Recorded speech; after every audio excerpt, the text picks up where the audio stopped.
And have you ever been to Cheekwood before? No, I've never been to Cheekwood. I thought about visiting last year to help with my research, but it's such a long way to come. So you did all that work without being here? Yeah, but sometimes that's fine because you kind of get an idea of somewhere. You don't have to be really literal, and if you're doing a literal kind of reaction to a place. So without having been here, my imagination could run a little bit more wild. So I read up about the Cheek family and their history and how they used the house, and I learned that they were great travellers and they collected antiques from all over the world, but especially from the UK. I learned that they were great equestrians, they loved horses, they liked their gardens, they threw lavish parties in the 20s. They still do. And they still do. And that was all the inspiration that was the inspiration that I needed for the artwork, really. Okay. What about the gardens? Was that somehow involved in it?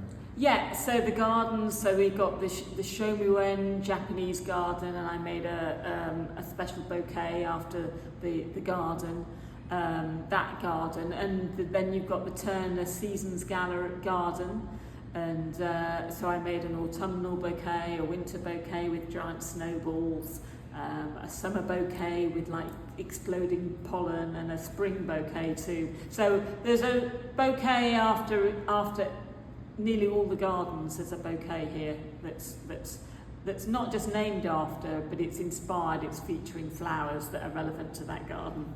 That's fantastic. So how many pieces are in the collection? 33. 33. So 20 years, 2 years in the making. Okay. So this is kind of mainly what I've been doing for the last 2 years. Can you say 16 and 16, or 16 in one year, 16 in the other? No, it's not like that. It doesn't it's work like, that way. No, I work on everything at the same time. So there'll be piles of flowers in one corner and spiders in another corner, and then I get a bit bored with one and I'll go to the other. So you don't finish one before you start the other one there? No, I just everything, and then it kind of all comes together right at the end. What's the maximum number of pieces you have been working on at the same time? This one. I mean, how many pieces? Oh, I see. I don't know, 15? 15 at the same time. Oh. So I've got quite a big studio in Margate. It's an old railway goods yard, and I've got quite a lot of assistants too. And so the first 2 days of the week, Monday and Tuesday, I'm in the studio on my own, just working on the ideas and kind of working out what everyone's going to do when they come in. And then on the Wednesday, Thursday, Friday, I have about 6 people come in, and I'm like, right, I want you to chop like 500 spoons, polish 500 spoons, so all the really boring prep and all. Right. So what I end up with, like for example, if I'm making a bouquet, I'll have all the petals cut, and then I put everything together. Okay, now it comes the big question. Are you ready for it? Okay. Do you design the piece and look for the materials, or out of the materials you create the piece? It's a little bit of both. Oh. Yeah. So sometimes I'll come up with an idea like, oh, wouldn't it be amazing, for example, to make a spider's web from jewellery, and then I'll look for the relevant materials. And then sometimes it doesn't work. Like the materials don't lend themselves to the idea, and sometimes it does work.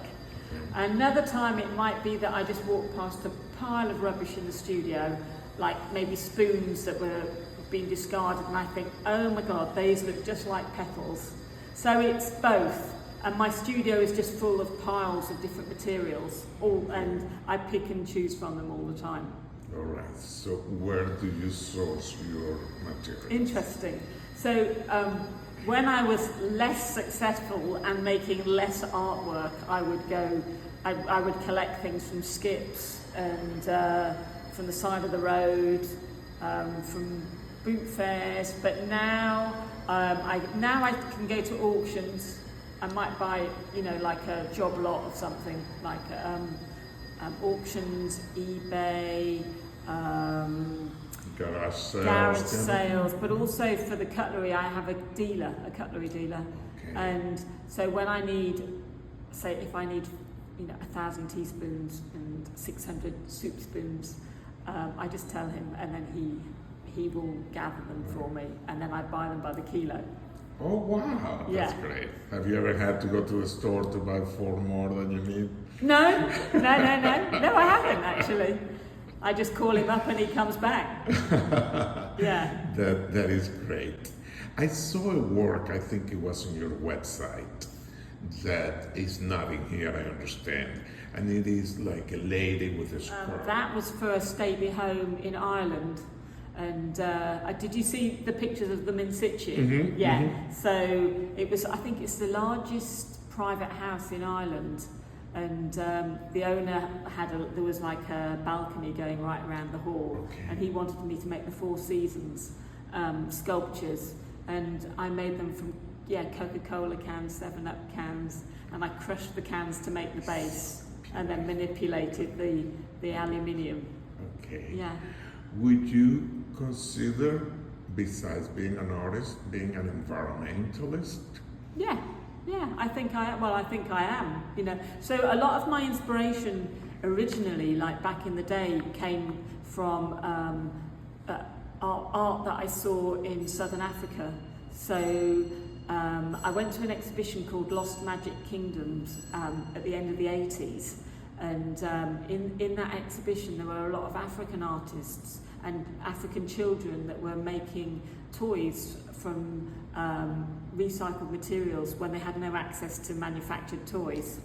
And so I decided to go out to Africa. Like a couple of years later, I won a fellowship from the Commonwealth Institute to go and research recycling in Southern Africa. So I photographed all the works that I came across, and I had an exhibition of my work out there, but it was like a reciprocal thing, an exchange. So I was able to bring all of the African artists' work over to the UK for an educational exhibition. So that was kind of quite ahead of its time, because that was a long time ago. Yeah. But so can you say that some people's trash is somebody else's treasure? absolutely, yes. Say it? Yes. Some people's trash is other people's treasure. Would you encourage artists to follow your style and reuse wasted material? I think every artist has to find their own route, don't they? I mean, Picasso was using lots of found materials back in the 1920s and 30s. I mean, he was the original person, but if everybody was using recycled materials, maybe everybody's sculptures would start looking similar. But I think there's a lot to be said in general in the world for reusing objects and eradicating single-use packaging. Wonderful. Is there anything else that you would like to say that you would like to see us print? Just that I hope people come to the exhibition, and what I hope they take with them is perhaps they'll look again at mundane and ordinary objects and see the magic in them. Wonderful. Thank you so much for the interview. Thank you for the opportunity Brilliant. to talk to you. I look forward to the article.